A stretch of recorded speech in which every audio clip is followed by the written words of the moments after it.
Most people think that MSPs just fix computers, but the truth is they make money in a variety of different ways, and most of them are not what you'd actually expect. In this video, I'm going to be covering how MSPs make money, things that they can even upsell to make more money, and if you're like, I don't really know if I'm either making enough money in my business or maybe there's a stone unturned, this is going to be a great video for you. How are you doing? My name is Harrison Barron from growth-generators.com. We help MSPs grow just like you when you're starting out, whether you are a brand new MSP or you are a seasoned $1 million+ MSP. You'd be surprised how many of them have the exact same problems.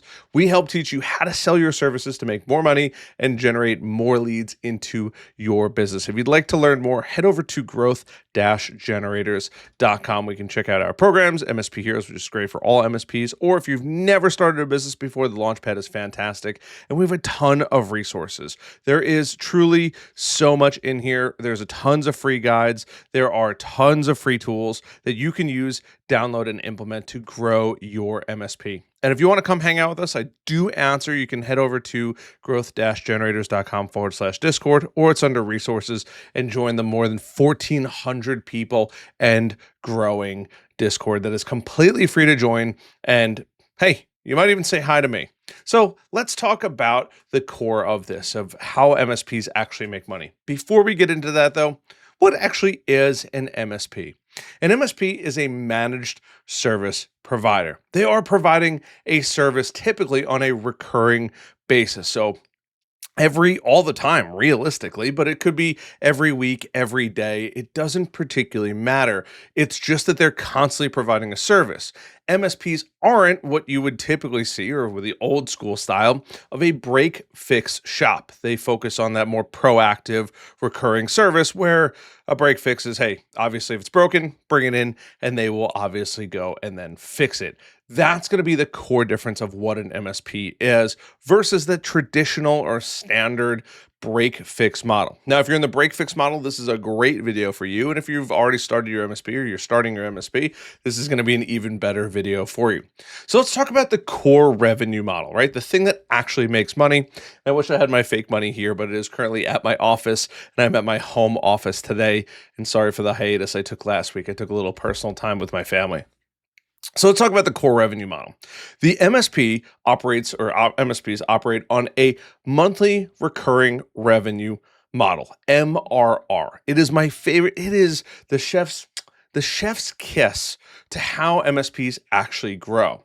They do in many cases, per user or per device pricing. And in many cases, there's a hybrid. So they charge a set amount based on the number of users in that business. Now, in some cases, you might have a business like a warehouse, and there might be tons of warehouse employees, but they're not actually all working on computers. Then maybe they go to the per device pricing, which in some cases, right, they have more devices than they actually have people, right? So there is sometimes a hybrid in between.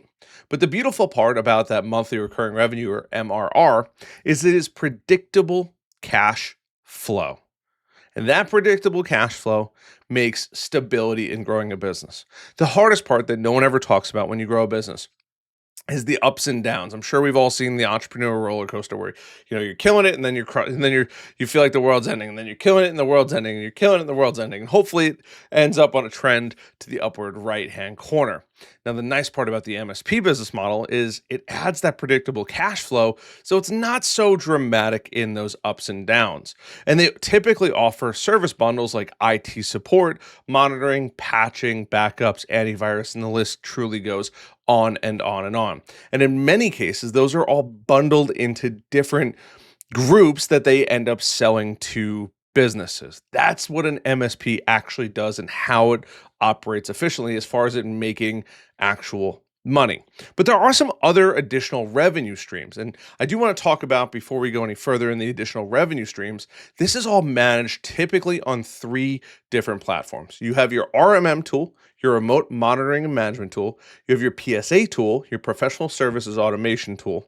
And then in many cases, while some people may disagree with me, the third and probably the most important one is your CRM, your customer relationship manager. So we're going to jump into my computer here, and this is just one of the many. There's no favorites here, but I just actually went through a demo today of Gorello, and it's a really, really cool software. It's Gorello.io. Feel free to let them know I sent you. And this is an RMM and PSA tool built together. Now, one of the cool things about this is it's kind of a start from scratch, built all the way up. One of the other popular ones is SuperOps. You can check them out at superops.com. I am an affiliate. There's a link down below as well. I'm not an affiliate of Gorello. Gorello. But I got a full 45-minute demo today, and let me tell you, I'm drinking their Kool-Aid. But it's all of it combined in one platform. It's tickets, it's the service that you're going to be running, and then it's going to be being able to bill and make sure that you can get paid on all of that. Now, the third most important thing that I think people don't really realize is you do need some kind of a CRM. In this case, I prefer Go High Level. You can do a ton in there. It's better than HubSpot. It's better than ActiveCampaign. It's better than Zoho. And it's kind of the place where you have your leads before you actually go service them. It's the three most important things. Use your CRM to close them on that monthly recurring revenue, and then you use your RMM and PSA tool to then continuously service those. Those are the core parts of an MSP and the things that actually allow you to make money. One of them, the CRM, allows you to get the customer, and then your RMM and PSA tool allow you to deliver the services that actually make you money. So let's talk about the additional revenue streams, because I'm sure everybody wants to make money here. Now, there are project work, which is things that are outside the realm of your normal services. This is where somebody's like, hey, I need a whole new server rack, right? Maybe a new server, switches, firewalls, the whole nine, wireless access points. Give it to me, right? Well, this is typically a massive amount of work that you're going to be doing in some allotted period of time. I don't want to say short, because depending on what it is, it could be a bit of a time. You could also do office moves, migrations, right? Network upgrades, like I just mentioned, and truly so many more. But it's kind of those one-off where, yes, you do it, but it's not part of that regular everyday making sure computers are patched, making sure that systems are working and there's no viruses on the network, right? Then you also have you also have another way to make money, which is hardware and software resale. Now, in many cases, you're not probably going to be going to Amazon to buy a bunch of the hardware, and definitely not the software. You can use softwares or companies like Pax8, right, or SureWeb to then buy software that you resell to your customers. You can also use hardware to sell, something like Ingram Micro or plenty of other ones out there, where you can resell their hardware and software to then make more money. You basically buy it from them, you mark it up a little bit, and then you resell it to your customers. Now, in some cases, this is packaged with project work, but other times it's packaged without being a project separately. Also, cloud services. There's still a lot of people out there doing hosting, preferably not on site, but it does happen.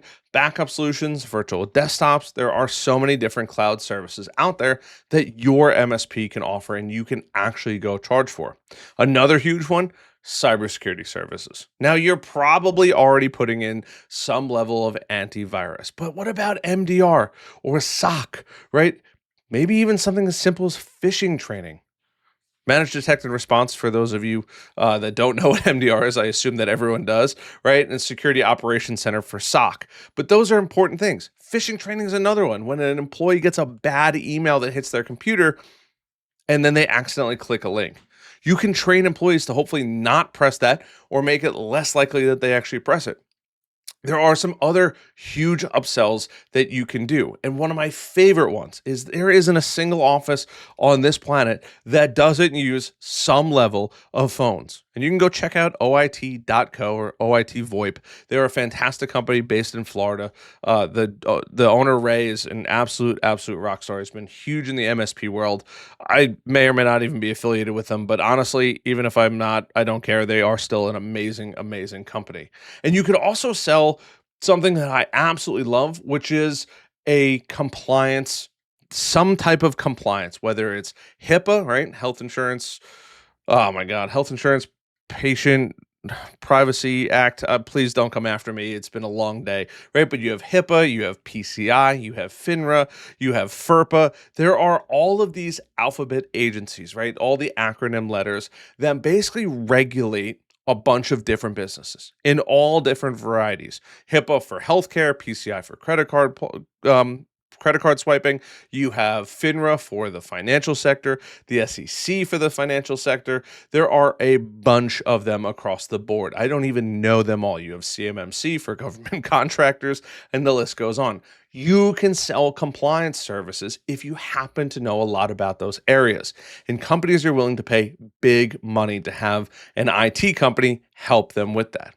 Also, guess what? You could have a massive, massive value add or upsell doing consulting in VCIO or CISO services, Virtual Chief Information Officer, or Virtual Chief CISO, Virtual Security Information Officer.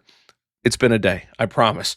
But these are also great ways that you can then increase the amount of value that you bring to a prospect. And people and businesses absolutely love that. And my favorite one that I feel like everybody seems to sleep on is training for staff. Now, there's a ton of different softwares out there and companies out there that provide training for the staff, but specifically security training and security awareness training. Think about it. You're helping these customers. And guess what? When they click on a bad link or plug in an unknown thumb drive, guess whose problem it becomes? Yours, right? That's a problem, and you don't want to deal with that. So, providing security training is a massive, massive value. And yes, you're going to get employees that roll their eyes over doing it over and over and over again. But there are so many stats that prove that employees that take it and actually do it perform better and tend to not get viruses and put bad things on the network. That is the most important thing. Now, before I let you go, I do want to let you know, one, if you could hit that like button, subscribe button, and notification bell. Hopefully I've earned it. It's been a long day today and a great week traveling. But I want to talk about some ways to make some additional profit, or the real profit levers that you get to pull and make some more money on. One is going to be efficiency. You have to be efficient in this industry.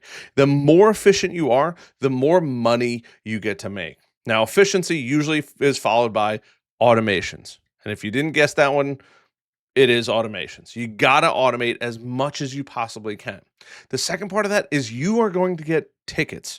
So if you've never been in an MSP before, typically your customers are going to say, hey, my printer is not working. I can't connect to the internet. There's always a myriad of reasons that they're reaching out.